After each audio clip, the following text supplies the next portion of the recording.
নমস্কার বন্ধুরা, আজ সানডে স্পেশাল তোমাদের সাথে শেয়ার করব লাল লাল ঝাল ঝাল মটন কষার এই রেসিপি। আলু দিয়ে এই রকম মটন কষা হলে রবিবারটা কিন্তু একদম জমে যায়। তাহলে দেখে নিন এই রকম সুস্বাদু মটন কষা বানাতে আমাদের কি কি লাগবে আর তোমরা কিভাবে বানাবে। আমি রান্নার জন্য একটা কড়াই গ্যাসের ওপর গরম করতে বসিয়ে দিয়েছিলাম। কড়াইটা ভালো করে গরম হয়ে গেলে এর মধ্যে সর্ষের তেল দিয়ে দেবো। তোমরা চাইলে কিন্তু এটা রিফাইন অয়েলেও বানাতে পারো, আমি এখানে সর্ষের তেলে বানাচ্ছি। আর দেখো, আমি এখানে আলুগুলোকে খোসা ছাড়িয়ে একটা আলুকে দু টুকরো করে কেটে নিয়েছিলাম। আলুগুলোকে একটু বড় বড় সাইজ করেই আমি এখানে কেটেছি, প্রেসার কুকারে করব বলে।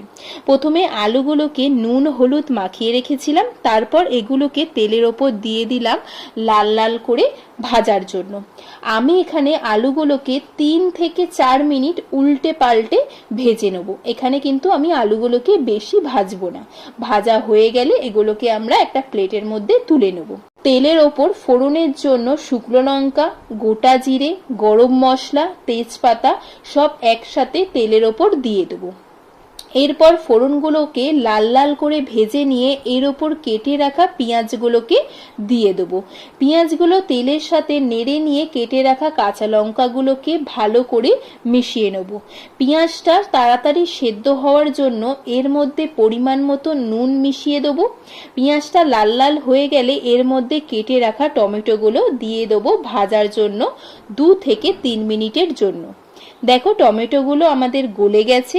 এর ওপর 2 চামচ আদা বাটা দিয়ে দেবো আর 2 চামচ রসুন বাটা দিয়ে এটাকে আমরা ভালো করে মিশিয়ে নেব। মশলাটা কষাতে কষাতে এর মধ্যে অল্প অল্প করে জল দিতে থাকবো আর কষাতে থাকবো। তারপর এর মধ্যে 1 চামচ হলুদ গুঁড়ো দিয়ে এটাকে ভালো করে কষিয়ে নেব। মাংসটা লাল লাল করার জন্য এর মধ্যে কাশ্মীরি লঙ্কা গুঁড়ো দিয়ে দেবো, দিয়ে জল দিয়ে এটাকে কষাতে থাকবো। তারপর একটু বেশি পরিমাণ জিরে গুঁড়ো দিয়ে এটাকে ভালো করে মিশিয়ে নেব। যেহেতু আমরা এখানে মাটন রান্না করছি, তো সেই জন্য একটু জিরের পরিমাণ আমরা বেশিই দেবো। মশলাটা লাল লাল কালার রাখার জন্য কষার সময় 1 চামচ চিনি দিয়ে দেবো, দিয়ে ভালো করে কষিয়ে নেব। এরপর কষা হয়ে গেলে এর মধ্যে ম্যারিনেট করা মাটনগুলোকে আমরা দিয়ে দেবো। আমি কিন্তু মাটনগুলোকে নুন, হলুদ, সর্ষের তেল, টক দই দিয়ে ম্যারিনেট করে রেখেছিলাম ফ্রিজে 1 ঘন্টার জন্য। আর সানডে মানেই কিন্তু সবার মাংস ছাড়া একদমই জমে না ছুটির দিনগুলো। আর আজ সানডেতে কার কার বাড়িতে কি কি খাবারের মেনু হয়েছে অবশ্যই কিন্তু তোমরা কমেন্ট করে বলতে ভুলো না। আর দেখো, আমি এখানে কিন্তু কোনো জলই দিইনি। মাটন থেকে যে জল বেরিয়েছে আমি সেটা দিয়েই কিন্তু এতক্ষণ এটাকে কষাচ্ছি। গ্যাসের ফ্লেমটাকে লো রেখে কষাতে কষাতে আমাদের এখানে জলটাও শুকিয়ে গেছে। এরপর এটা সেদ্ধ হওয়ার জন্য আমরা অল্প অল্প করে এর মধ্যে জল দিতে থাকবো আর এটাকে কষাতে থাকবো 10 থেকে 15 মিনিটের জন্য। আর দেখো, এইভাবে কষাতে কষাতে আমাদের মাংসটা 70% মতো আমরা কুক করে নেব। এরপর এতে ভেজে রাখা আলুগুলোকে দিয়ে এটাকে ভালো করে আর একবার নেড়ে নেব। তারপর কড়াইটাকে নামিয়ে দিয়ে প্রেসার কুকারটা বসিয়ে দিয়ে এতে পরিমাণ মতো জল দিয়ে দেবো। আর নুন দিয়ে এই জলটাকে ভালো করে ফুটিয়ে নিয়ে এর মধ্যে কষে রাখা মাংস আর আলুগুলোকে আমরা দিয়ে দেবো। আমি এখানে মাংসটাকে প্রেসারে সেদ্ধ করছি, সময় যাতে কম লাগে তার জন্য।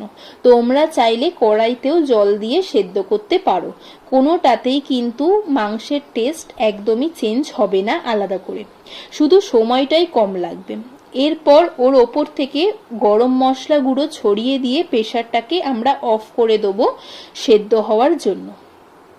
ব্যাস, ফাইনালি আমাদের লাল লাল ঝাল ঝাল জুসি মাটন রেডি হয়ে গেছে আজকে। এই রকম মাটনের থালি যদি রবিবারের দুপুরে আমাদের সাথে থাকে, আর কি চাই রবিবারটা জমিয়ে ওঠার জন্য।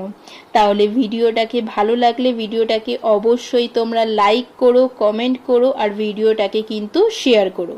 আর চ্যানেলটাকে কিন্তু সাবস্ক্রাইব করতে একদমই ভুলো না। আগে যাও চ্যানেলটাকে সাবস্ক্রাইব করে নাও তাড়াতাড়ি।